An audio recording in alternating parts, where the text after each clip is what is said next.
I'm Kristy Aasheim, a top producing agent in North Dakota, and this show is all about learning from the best. Top producers, brokerage owners, and industry experts who have faced the challenges, put in the work, and climbed to greatness. Whether you're looking to sharpen your skills, gain new strategies, or even get inspired by the journeys of top agents, you're in the right place. Let's get started. I'm Kristy Aasheim. This is the Inner Circle podcast. Today I'm here with Joel Hawkins. He is a real estate agent with Heartland Real Estate in Black Hills area of South Dakota. And I have heard he is so loyal to his customers and has great years of expertise. Welcome, Joel. Thank you for having me. Absolutely. So first off, tell me a little bit about yourself. Outside of real estate, who's Joel? I've got a wife and 3 kids. I've got 2 older kids who actually just became a grandpa 2 weeks ago, and then I'll be a grandpa again next month. So that's fun. But we also have our midlife surprise. We've got older kids and then an 8-year-old. So I spend a lot of time with her when I'm not at work. Spend a lot of time outdoors in the summer here, hiking trails. I like to spearfish. I go spearfishing in the lakes here when I can, all the way up until the ice goes on. Then it gets a little too cold to get in that water and cut a hole in the ice. But that's what I spend most of my time doing, I would say. Oh, that's awesome. What is your favorite lake down there to go spearfish hunting in? Pactola Reservoir. Okay. Up there, up by Hill City. When it has the clearest water, it's the deepest water, and one of the biggest fish. Very cool. I never knew people did that up there, so that's something new for sure. So tell me about, when did you get into real estate and why? I got into real estate by accident. It was in Colorado. I was working for a company that did property maintenance in Denver and Boulder and Longmont area of the Front Range there. And the guy I was working for, the property manager, asked if I would come on to work as a property manager for this property in this company that had some, instead of just doing subcontracting. So I started that job. That company sold all their interest to another company. And then when I started with the new company in Boulder, they had me get my real estate license so I could do leasing and lease renewals and things like that. So I did that from about 99 until 2007 down in Boulder. Wow. So you've been in it for quite some time. Yeah. But then when I came to South Dakota in 2007, we came up here to take over a business, to grow it and sell it. And we did that in about 7 years. It took us to get that done. And then I got back into real estate. So I've been doing real estate ever since then. Okay. Now, the brokerage you're with right now, are you the owner of that? I am. Yeah. I purchased this starting the beginning of this year. So Heartland Real Estate's been around since about 1998. It was originally started in Rapid City, but then the owner I bought it from had purchased it from the one who started it in Rapid City. Oh, wow. Okay. So new to the ownership. That's awesome. Yes. So new to owning the brokerage. How many agents do you have at your brokerage right now? We have 4, and we're looking for 1 or 2 more. Perfect. There's always somebody out there looking, right? There is. There's a lot of agents in South Dakota. I'm probably in North Dakota. Everywhere. I don't think it really even matters anymore. It's just things. Yeah. Why do you think people get into being a real estate agent? That is, something, I've definitely managed agents before as well. And what I find is you have your really good agents that have really researched it, and that's what they want to do with their life. And then we have the ones that want to do it because they think it's easy.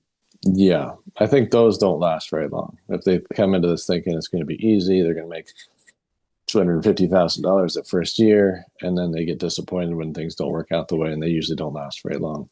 The ones that are more community-based, they're interested in helping people come to the area, improving the area, and they enjoy working with people, they seem to be the ones that make it the longest, in my opinion.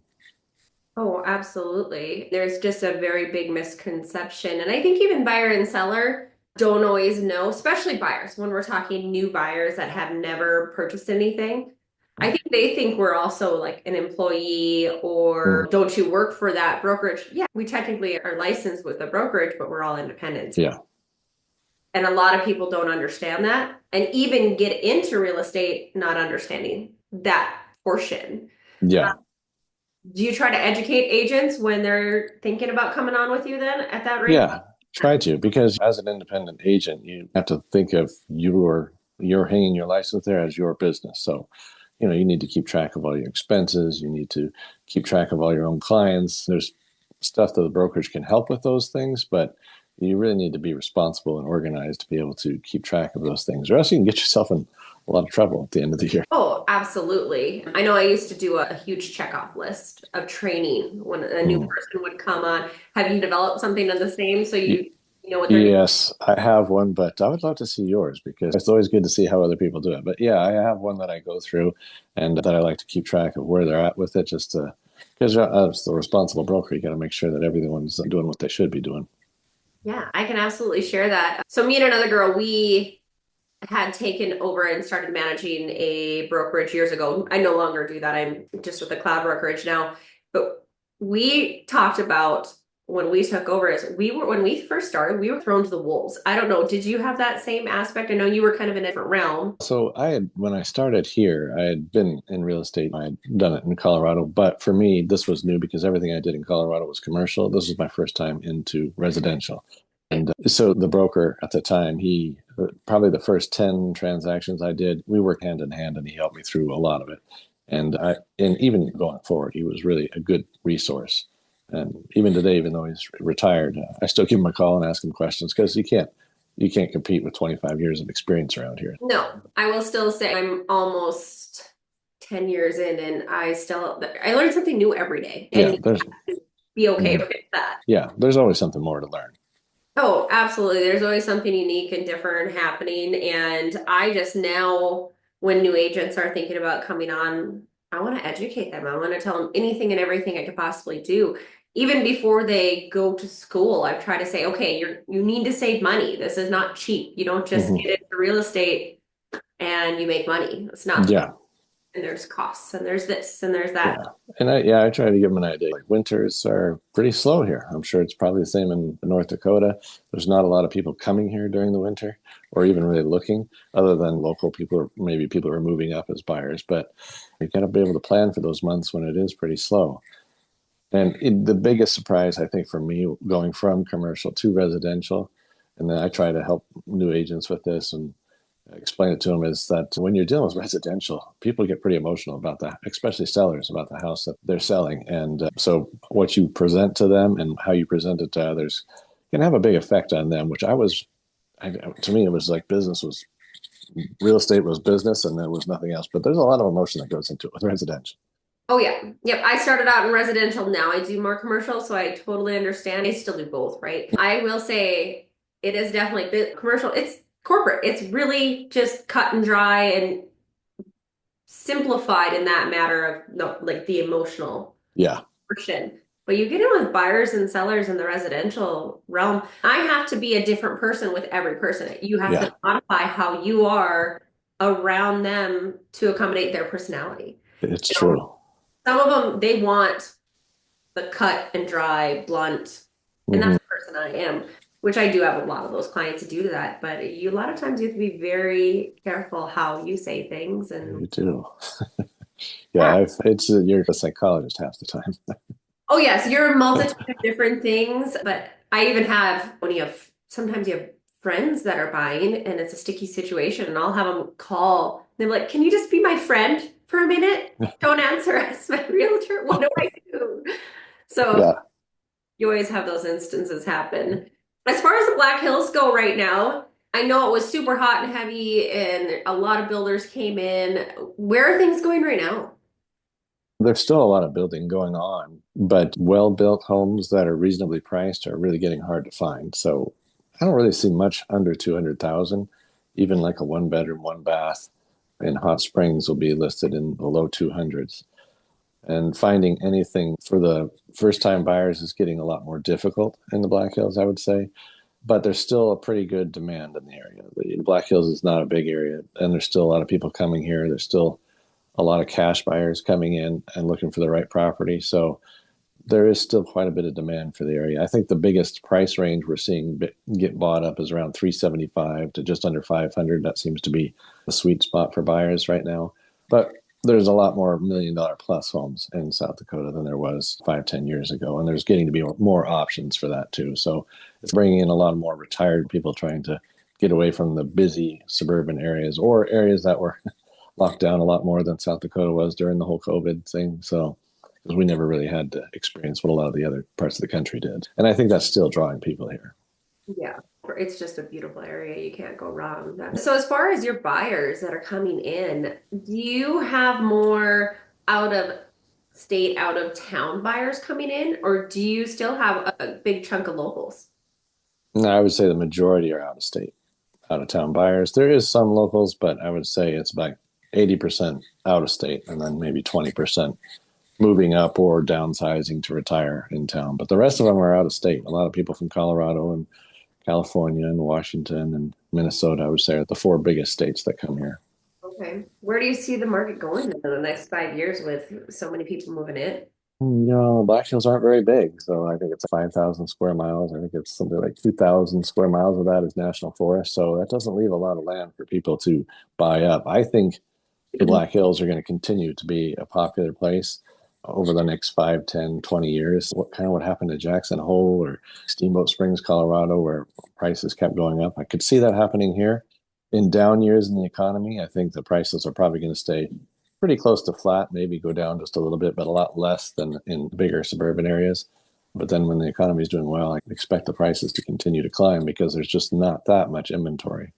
Yeah, and I can imagine if interest rates drop that it'll deplete the Mhm. market pretty quickly over there. Yeah, That's yeah, any. yeah, anywhere. But historically, they're still pretty low. But people are so used to seeing that 3 and 4 that it's they're still sitting on the sidelines. Some people, Oh, yes, yeah. hands down. Are you one that would buy right now? I would if I could find the right property. But for me, my house is I feel like it's a pretty nice house in good condition in town. It's a nice location.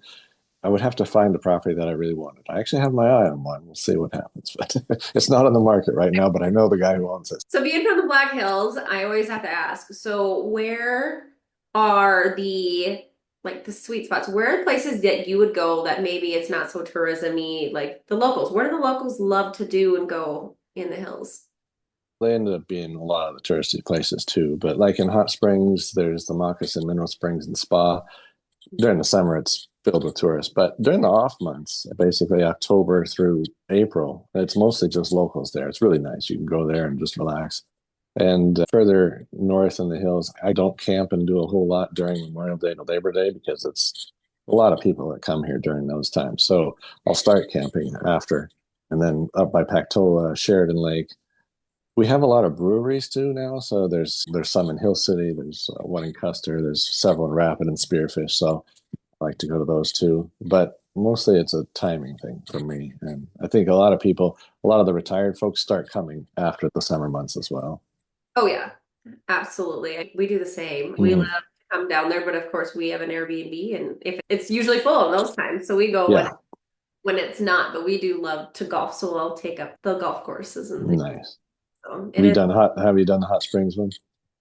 No, I haven't. No. So Yeah. Well, definitely. you should need to try it. When it was a 9 hole, it was rated like the top 9 hole in the country, like 3 or 4 years in a row. Then Okay. they made it an 18 hole. But Okay. And hey, I grew up with a 9 hole. I grew up in a small yeah, town, so that's more my speed anyway. So yeah. that's just fine. As far as you go, what's your goals for the next 5 to 10 years as a real estate agent? Yeah, I just bought this office, but I would like I said, to get a couple more agents here. And I would like to have another office probably in the Northern Hills because I do spend a lot of time up there. And I would like to eventually work out of that office and have somebody else run this office. I would like to continue to grow the residential side, but I do miss commercial. So I would like to try to crack into that in Rapid City a little bit more. I have sold a few commercial properties over the last 5 years, and I do enjoy going back to working with that because that's where I started. So I would like to do some more of that. Okay, awesome. We'll be sure to refer those your way for sure. Yeah, that'd be great. Whatever comes up. Yeah. Other than that, I did see that you are a host of American Dream TV. Tell me a Mhm. bit about that. Yeah, I kind of started that thinking that we can try to promote some of the local businesses and the local things about hot springs and the Black Hills a little bit more. So we've only done 3 episodes so far. We did one on the improvements to hot springs over the last 3 years. They spent millions of dollars to improve the entire road that goes through town, all new lighting, new sidewalks over the river that goes along the main frontage there of all those historic sandstone buildings there. So we did one on that, and then we did one on the Mammoth site the largest mammoth dig site in the country. So we did one on that. And then the last one we did was on the Moccasin Mineral Springs and Spa, because that's such a popular one. So actually, I think our next one is going to be on spearfishing in the lakes, because like you said, not very many people know that's even something people do in freshwater, and especially not in the middle of South Dakota. It's really trying to promote more of the lifestyle in the Black Hills, but always looking for more ideas. If people want to go on the show or wanted to have something presented, I'd be happy to hear more about their ideas. Okay, awesome. We'll make sure people know to reach out to you. Where on social media can people contact you? Yeah, I would have to give you those handles, but I don't know them all. That's all right. So I Just let us probably know if it's Facebook, Instagram, and we'll yeah. So we've got Facebook, Instagram, YouTube, Vimeo, and we have an X account as well. Twitter X, whatever they call it now. Yep, all the new ones. We have to be on all of them. Even That's right. We're half of them. That's right. But they told me to do TikTok, and I can't do it. Maybe someday, but I haven't gotten there yet. Yeah, I did start TikTok, but I'm doing it more on because TikTok's about you, right? You read about houses, but not as many people might not join it. But that's just more my personal stuff. Yeah. So I cook on mine. Oh, nice. Yeah, so if you ever need a good recipe, there you go. Yeah, always looking for a good recipe. Right? Yeah. Cook. But otherwise, it was a pleasure having you on, Joel, and maybe we'll meet up one of these times when I'm down in South Dakota. Yeah, that'd be great. It was nice meeting you, and thanks for having me on. Yes, thanks, Joel. Have a good one. You too. Bye-bye. Bye. That's it for this episode of the Inner Circle podcast. I hope you've enjoyed the conversation and took away some valuable insights to help you along your real estate journey. If you found today's episode helpful, make sure you like, subscribe, and hit the notification bell so you never miss an update. We'd love to hear your thoughts, so drop me a comment below with your biggest takeaway or any questions you might have. And if you know someone who would benefit from this conversation, share this episode with them. Thank you so much for watching, and I'll see you next time on the Inner Circle.